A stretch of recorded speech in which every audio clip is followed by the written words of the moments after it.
Como ayer avanzaba el profesor Michele Tarufo, una herramienta útil para dar cuenta del razonamiento probatorio es la propuesta de representación de los argumentos de Stephen Toulmin. Un poco inspirado en esa propuesta, podríamos más o menos representar una inferencia probatoria como algo que consiste en tratar de justificar determinados hechos que damos por desconocidos, sobre los que tenemos dudas, a partir de ciertos hechos que damos por acreditados, ciertos hechos que ya no ponemos en duda. Es decir, tratar de correlacionar lo que podríamos llamar los elementos de juicio, que son información acerca de ciertos hechos que usamos para probar, con otros hechos, con una hipótesis que es la que queremos probar. Por supuesto, para poder correlacionar estos dos tipos de hechos necesitamos un elemento que establezca la unión entre uno y otro, lo que Toulmin llamaría el warrant o la garantía, podríamos llamarlo el enlace o la conexión entre los elementos de juicio y la hipótesis que queremos justificar. Mi idea es que este es el punto esencial en toda inferencia probatoria, analizar cuál es el elemento que está estableciendo ese enlace entre uno y otro tipo de hechos. Y yo creo que podríamos decir que este enlace en ocasiones tiene carácter empírico, en ocasiones tiene carácter normativo y en ocasiones tiene carácter conceptual.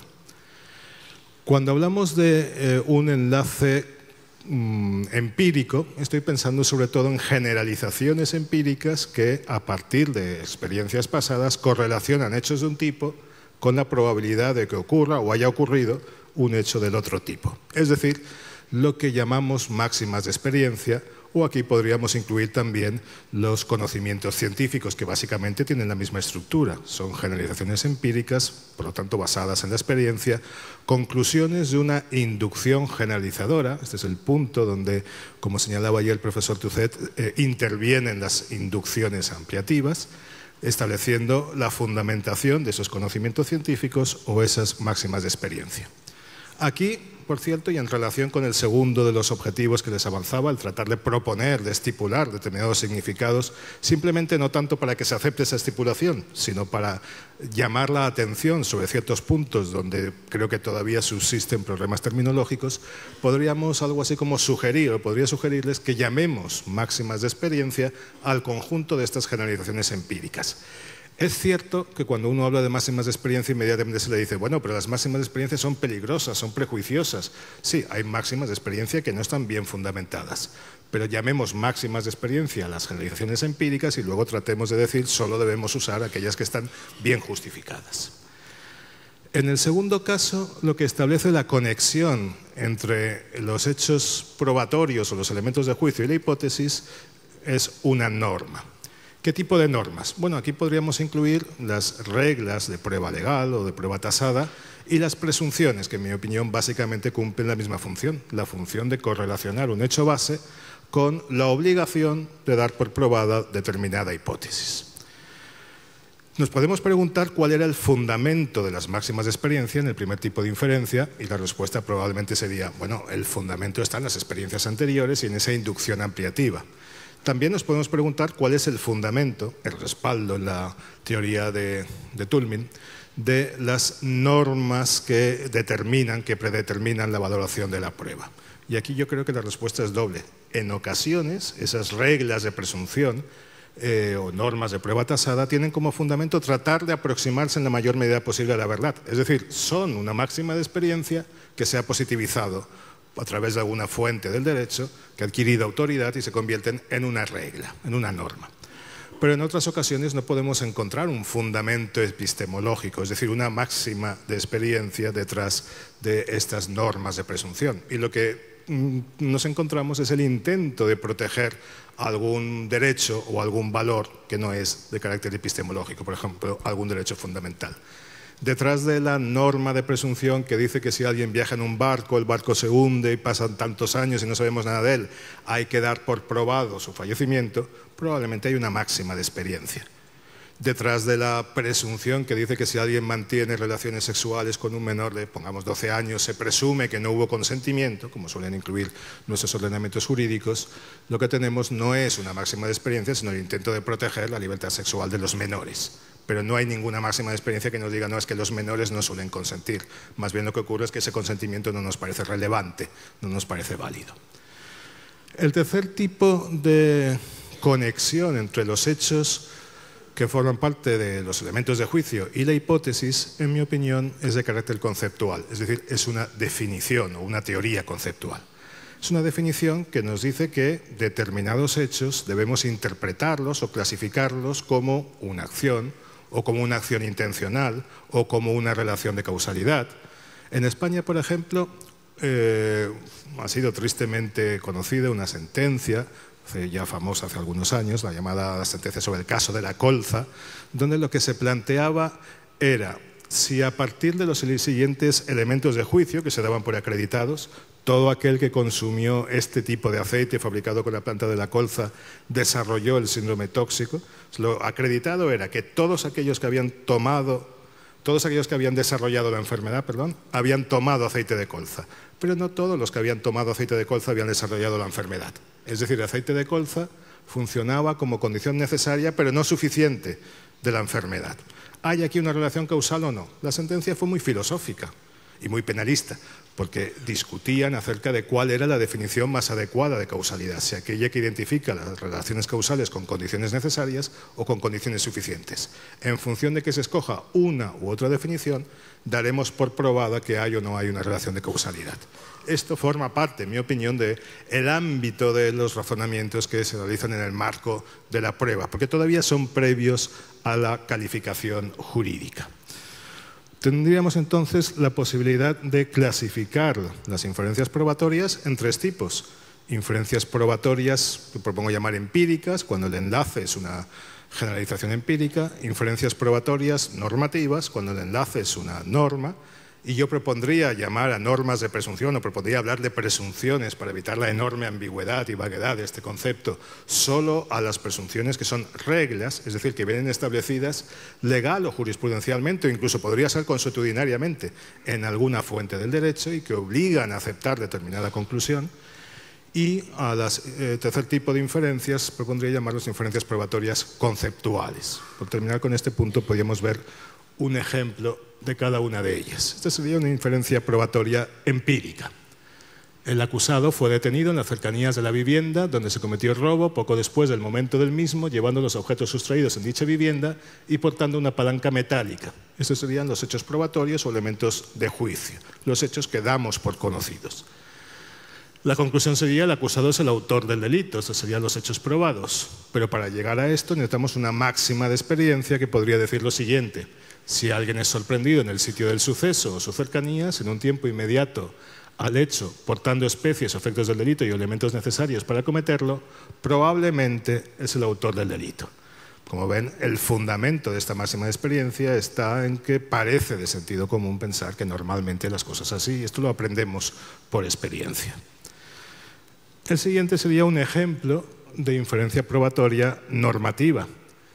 Los elementos de juicio serían los sujetos X e Y, que son padre e hijo, fallecieron en el mismo accidente automovilístico y no consta quién falleció primero.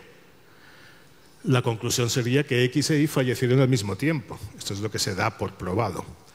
¿Cómo pasamos de esos elementos de juicio a esa conclusión? Por medio de una regla de inferencia o un enlace que diría lo siguiente: si se duda entre dos o más personas llamadas a sucederse quién de ellas haya muerto primero, a falta de prueba se presumen muertas al mismo tiempo.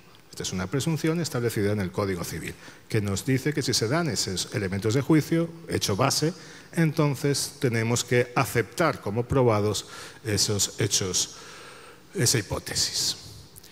Y la tercera sería un ejemplo de inferencia probatoria conceptual.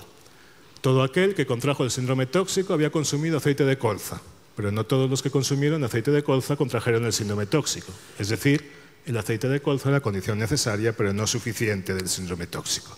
Para llegar a la conclusión el aceite de colza causó el síndrome tóxico, es necesario asumir un concepto, una definición.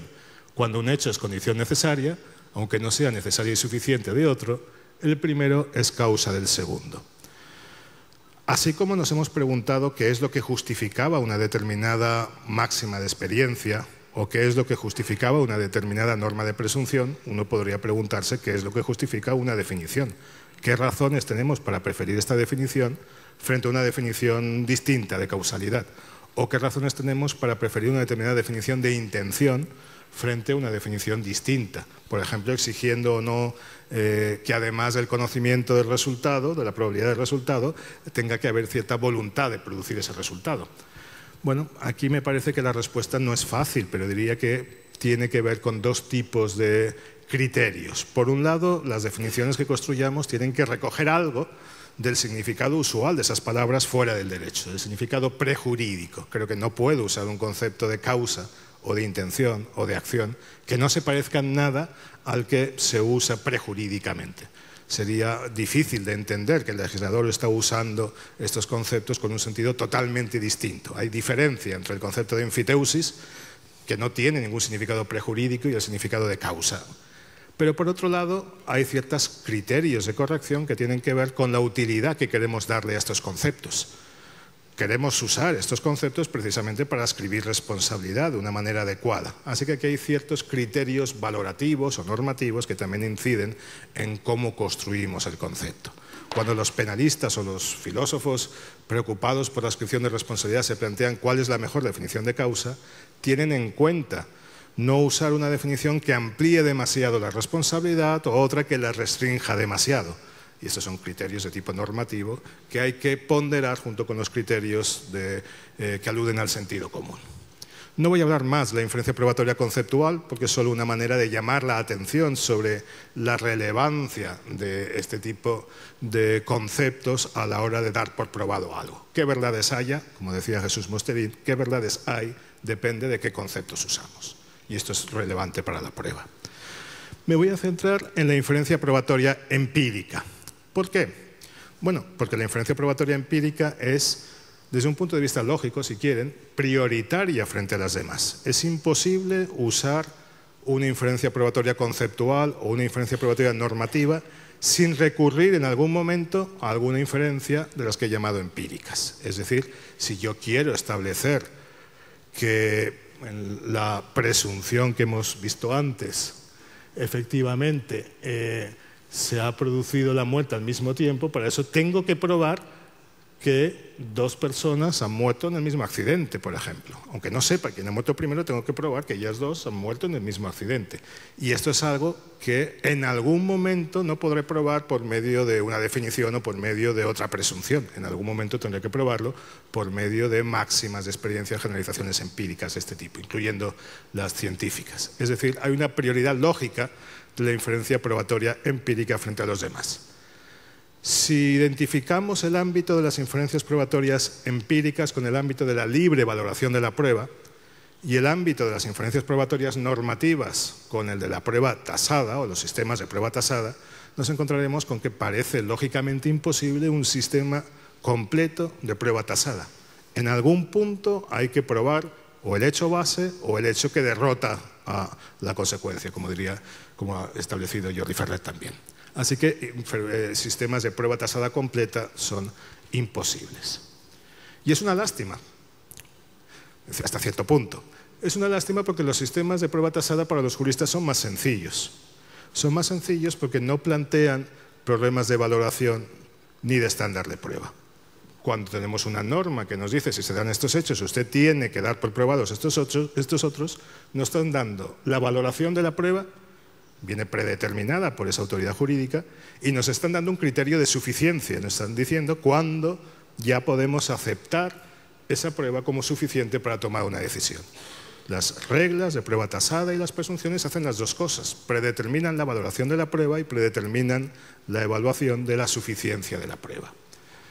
Pero lo que nos encontramos es que incluso en los sistemas de prueba tasada nos enfrentaremos a inferencias probatorias empíricas, como estoy sugiriendo. Y aquí el problema es plantearse qué tipo de argumento, si es una deducción, si es un argumento no deductivo, si es una inducción, si es una abducción, qué tipo de argumento es una inferencia probatoria empírica.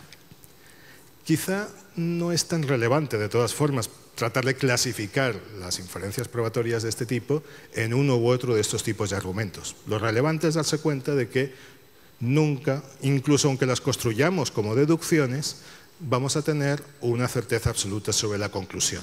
Es decir, lo relevante es que siempre nos vamos a mover en el ámbito de la probabilidad. Si a esto queremos llamar los argumentos no deductivos o inductivos en sentido amplio o abductivos, pues de acuerdo, adelante. Pero lo relevante es que incluso aunque los construyéramos como deducciones, aun cuando tuviéramos máximas de experiencia de las que estamos seguros que no tienen carácter probabilístico, lo que estaríamos construyendo es un argumento formalmente válido, pero no tendríamos un argumento materialmente correcto con total seguridad, porque las dudas que tenemos sobre las premisas se van a trasladar a la conclusión. Así que estamos en el ámbito de la probabilidad. Llevemos a esto entonces el ámbito de los argumentos no deductivos o inductivos en este sentido amplio. Pero claro, necesitamos entonces, si los argumentos no son estrictamente deductivos, si la certeza formal no nos va a garantizar la corrección material, entonces necesitamos algún criterio para evaluar cuándo las inferencias probatorias empíricas son correctas y cuándo no, o cuándo son más correctas que otras inferencias probatorias contrarias. Y con esto llegamos a la valoración de la prueba, el segundo punto. Yo creo que podríamos sugerir que valorar la prueba consiste en estimar el grado de solidez o de peso, como queramos llamarlo, de una inferencia probatoria del tipo de las que estamos hablando, una inferencia probatoria empírica. Se trata de determinar si el grado de solidez es suficiente, si el grado de solidez permite afirmar que las premisas, los elementos de juicio, avalan en cierto grado la conclusión, la hipótesis. Valorar la prueba entonces no consiste en valorar las pruebas. Valorar la prueba consiste en valorar el argumento en su conjunto.